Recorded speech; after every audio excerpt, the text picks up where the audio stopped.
Right, Marcus. I am. I travel to a lot of jobs, a lot of different job sites, even in different countries, and it seems to me there is an utter crisis of competence everywhere. What do you think about that? Well, can you define competence? Right. So competence is. Let me define that at a team level, and I'll define it more at a meta level. So, a team level is if I have a team member and I delegate to them. I delegate to them, and I can give them a task or a job, and they are competent enough to do it without having to come and ask me a question every 5 minutes, right?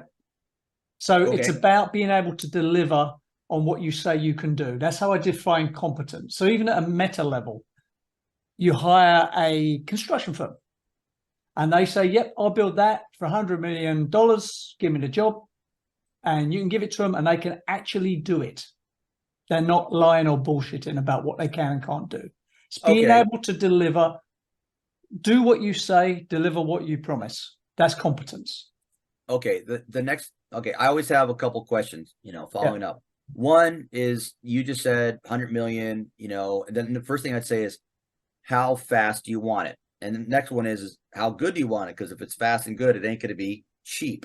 And then the big one is what's the budget?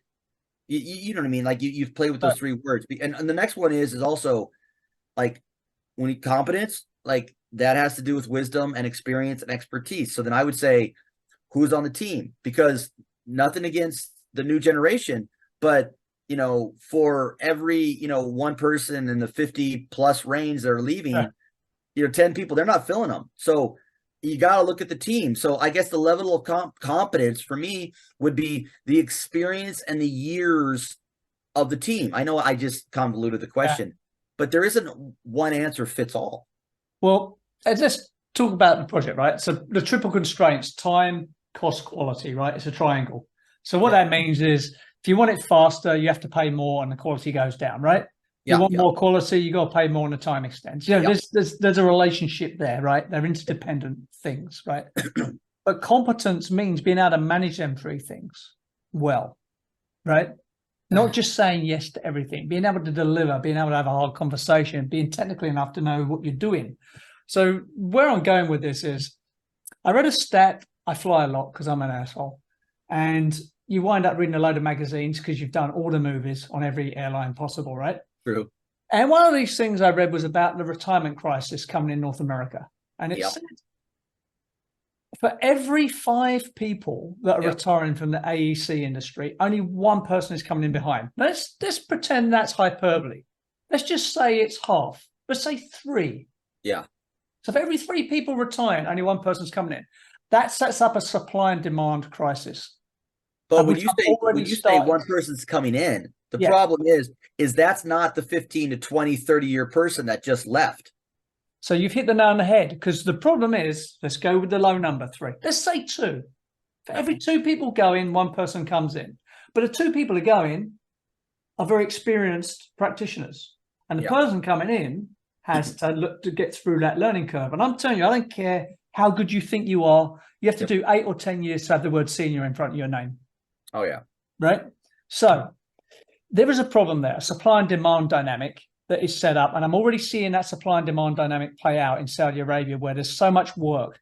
There's literally not enough capacity in the region to deal with it. But then let's just say you're a project manager, you hire a design team, you think, oh, nailed it, I got it covered, right? But you have no idea at the level of competence of the people that are actually going to work on your job, right? So you might think you got it nailed. The RFQs say that they're all qualified. Oh, yeah. This is where when you are selling value in a world that only values cost, you're screwed. Because if you're that project manager, right, you're forced to buy on cost. You cannot select for value.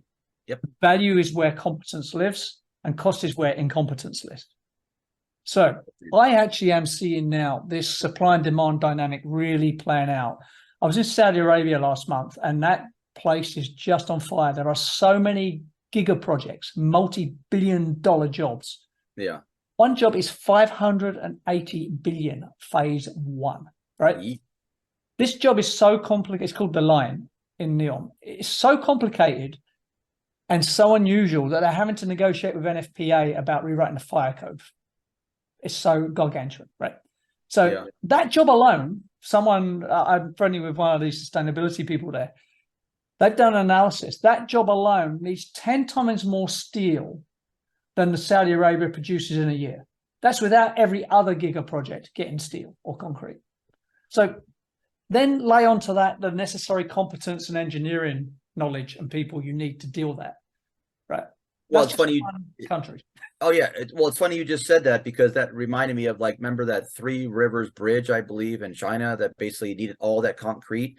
And I think it was 10 or 15 years ago or something like that. And then I could be wrong, but I think it was. And that basically that's what caused all the concrete in the world to go up. Yep. It never came down. So now, if this truly is going to basically use this much more steel, think about what that's going to do to the global economy. Yeah. Like, we're already at a crisis with steel and everything else like that. So it's only going to get worse. So look, Saudi Arabia has money, right? They're buying every football team or soccer team for you Americans. Yeah. They're buying every golf player, every UFC fighter, right? They have money. They are going to get what they want, and they're going to suck the capacity out of the near region and the far region. It's good news for people like me, right? Old dude like me should have been on an ice floe and put out to die. But because there's such a shortage of people, I'm employable for the next 10 years, quite frankly. Oh, I know. Thank God I'll be employed too. Like, to let day I die. It could be like, another year with my stress level. But so to your point about all this, like, I know we joke about it all the time. So, like, I have a question of, it's like, so we have, like, the night of the body snatchers, like, basically, like, in the night, did basically, like, did they come in and basically then they take them away to Narnia? I mean, where did this is seriously, every time it's like, I watch it, I'm like, did the elves come? Did we go off to where did everybody go? Hard to answer that. They left. It's like, I don't know. I mean, did they wake up? Did they smarten up? It's like a bad Navy SEAL Patrick Swayze movie where you retire, you go out to your cabin, you're living this life, but they go, hey, Patrick, you got to come back. We need one more. We need you back. Yeah, it's like that. So a lot of people are retiring and then being made offers they can't refuse. This guy. Yep. Right. And that's great. But at the end of the day, no matter how many old people you bring back, there's still not enough capacity, because there's capacity and then there's the quality of the capacity, which is the competence, right? Well, then people would say to me, well, hey, Marcus, you're a professor, you teach. And if you ask any of my students, I teach like this. You know what I mean? I come in, blah, blah, blah, blah, blah, blah. I mean, I'm trying to teach this generation exactly like, what my generation or the previous one taught me. And maybe I'm stern, or maybe I'm this, or maybe I'm that. But I mean, it's just like, and they're like, oh, no, it's Marcus. They're afraid of me. I'm like, come on, I'm not going to do anything. I'm going to teach you. Right. And the thing about it is, like, they leave and they're better for it. And now I always, when people say, oh, it's this new generation, they don't want to work. I look at people all the time and go, I have this generation in my class. They're willing to learn. Were you willing to teach? I mean, I think it's like, you'll have the baby boomers, the Gen X, or whatever like that. I mean, it's just like, I think that I think this generation right now and the next generation, I think they want to learn. I think they want to be taught. I just don't know if there's a lot of people that are left over to teach. So the older folks that you just said, the retiring, like, they should be teaching, but they should be teaching what they learned, back in the 70s and 80s. And just like, it's hard knocks. Yeah. You know what I mean? I mean, and I think this generation wants to learn. Look how fast they're picking things up, right? We have to go old school and teach them a lot of the stuff that we need. Of course, it's going to be, it's going to change and it's going to morph itself like that. But you got to be willing to give these people a chance to fail. And you have to let them fail in college before they get in the real world. Because once they get out there and fail, it's like they're going to get fired, right? But we have to allow people to take the chance to fail small, before it matters out there. Because I think, and people who watch this, they know me, right? Is the next generation, they want the opportunities. They also want to be promoted really fast, right? But at the same time, like, if you prove your skills and if you can be baptized by fire and you can take it, then let's go. You know what I mean? But this is a tough industry. Yeah, I mean, it's good news in a way. I think, so from the project manager's point of view, my advice is, if you're hiring for cost, you still need to investigate competence, right? Of You need course. to insist on the quality of people. But if you're coming into this industry, there is a work opportunity here. This supply and demand dynamic has to result in increased salaries and increased remuneration. Yeah, but you have to be able to have the experience behind you. You can't just come in and say, hey, by the way, my same position 5 years ago was 55 and now I want 95. Why? Well, because they're paying. Like, you know what? I'm sorry. But when there's someone you've been working with for 5 to 7 years in your firm, and then you have to bring them on and they want 25, 30,000 more. I mean, you might have to pay them because you have to, but there's got to be a way for the new ones coming out to have a defensible position. We have to basically, as educators, as mentors, we have to prepare them. And that's what I'm trying to do. I'm an advocate, collaborate, educate, and this is who I am, right? And maybe it's just like hardcore, but yeah, believe it or not, the intent is there. The supply and demand dynamic's not going to benefit everyone, but the highly competent people will be courted and paid the same way soccer players are. They will command a premium. People will come in and go like, Marcus, I see what you're doing there. I like that. I've got this massive job in Bahrain. Come on over here, have this bucket of money. That's not going to be for everyone. That's going to be for certain people. But you have to deliver. People realize that if you get paid more, you have to deliver more. And if you're paid more, you have to be a rainmaker. You got to be that cellar doer. You have to be. And I'm sorry, but you got to work. And, you might have to sacrifice a little bit of that work-life balance. Like I have no life balance, and maybe that's bad. But you have to work and to get paid. And you have to deliver. I don't know how to basically say that message without how I just did. But the way I describe it a little bit better is this. To be competent and be paid a lot of money, you've got to do two things. You've got to deliver at scale, and you've got to be technically awesome. So technically awesome is easy to understand. You've got to be great at your job, right? If you're an engineer, you got to be freaking awesome at that, like mastery level. But to deliver at scale, so what does that mean? That means run a big job, run a big team, do things bigger than yourself, right? That person will be paid a bucket load of money. But that is not everyone. You're talking about the 1 to 5% of people in our business who will get that reward.